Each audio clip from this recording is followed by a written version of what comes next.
Hi, this is a video tutorial on how to play bar chords. So my experience in teaching is that people tend to shy away from bar chords because they do take a little bit of time to get used to, and it does require a bit more pressure from your left hand to make good contact between the strings and the fretboard. But that's no reason to stay away from them, because with a little bit of practice, you'll open up all these different possibilities for different shapes up the fretboard. So I'm going to give you a couple of tips now as to how to play bar chords more effectively. When you're learning to play bar chords for the first time, you need to understand that your fingers have got creases in them.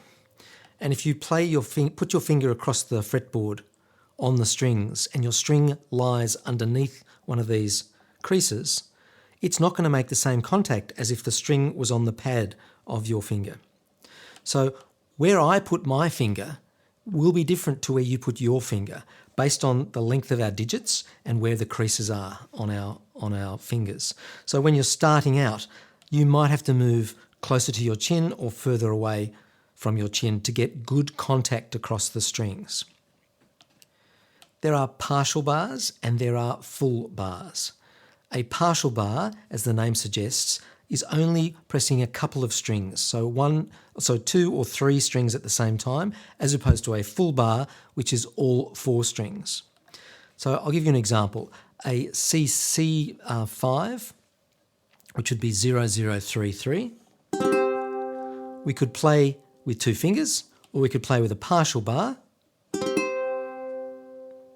as like this. Now, that's fairly easy to play, particularly on those 2 strings. You can partial bar, of course, other strings other than the first 2.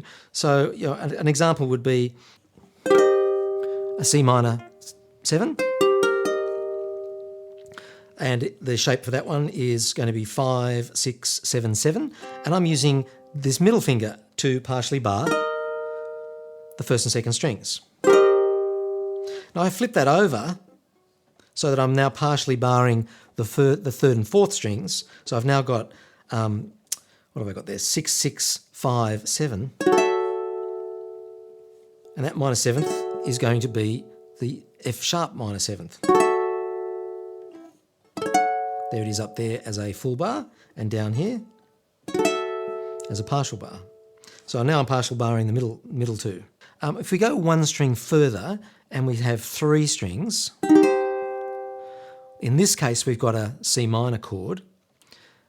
You might be familiar with a G major 7 chord. So with these ones, we're pushing now 3 strings. I'm right up against the fret wire. I'll come up back to the C minor chord. I'm right up against the fret wire. And if anything, I'm rolling slightly on the side of my finger, slightly. If you can't get good contact, just move a little bit further away or a bit closer to your chin. Be careful though you don't touch this 4th string. As you push down, if you need more pressure down, consider for this chord pushing with another finger on top. Now a lot of people will grip their thumb and push really hard as in a tight grip. If you're finding that you're pushing too hard, consider this. If you push with your arm on the lower bout, that's going to give you pressure against the bar finger. So you actually don't really necessarily even need to have your thumb at the back. It just gives you a bit of stability. So don't try and push too hard, and use that right hand if you need to, give you a bit more outward pressure. So there's our partial bars, 2s and 3s. And the full bar, we're going to come right across. And I'm just going to move my fingers out of the way so you can see what I'm doing. I'm right up against the fret wire again. And for me, I get a clear sound on all those strings when my finger is in that position. Consider where you need to move yours to get that. Again, for a C minor 7 or something that's a full bar and nothing else, you've got extra fingers. If you need to push them down, use it to push your finger down. All right, so that's the sort of simplest of the bar chords. Unfortunately, or fortunately, we use that bar to make other shapes other than just the minor 7th or 6th chord.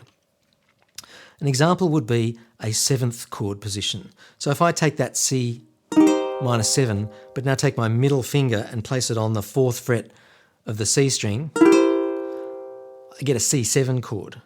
Now I don't have a spare finger to press down here anymore, so I need to be comfortable that I can get a good contact on these 3 strings, as well as with now my new finger here. Then if I add another finger, so up on the 5th fret of the 1st string, I've now got a C9. It has a couple of other names, but let's just call it C9. Again, make sure you're getting good contact across all the strings. You might have to move a little bit to get better contact. You just have to experiment. What's really important though is if you keep this sort of grip too hard, too long, you will get a sore arm. So make sure you just relax, shake it out a little bit if you need to, and don't practice bar chords for too long in one session. You need to build up a bit of strength in your left arm to be able to do this, or your fretting arm to be able to do this. So the final tip is practice. I'm sorry to say, but you have to practice this thing. It's a muscle memory issue and it's a strength issue. So try different places on the fretboard.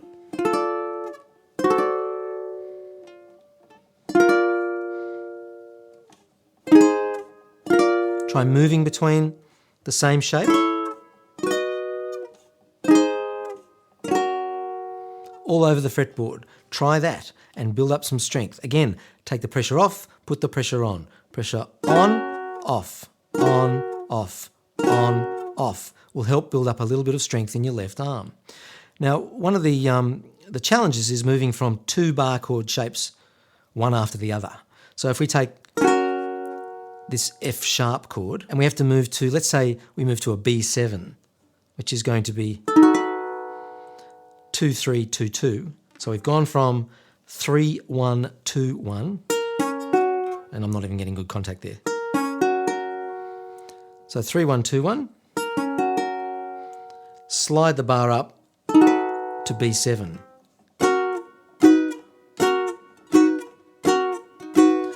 The trick is not to take too much pressure off when you're moving that chord. Just slide, take the pressure off, but slide it up the strings. Don't try and lift everything up. Don't try and do this.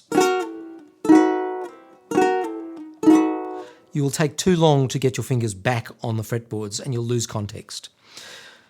All right, so that's really my quick and dirty tips for bar chords. You really just got to practice them and build up a little bit of strength. So good luck.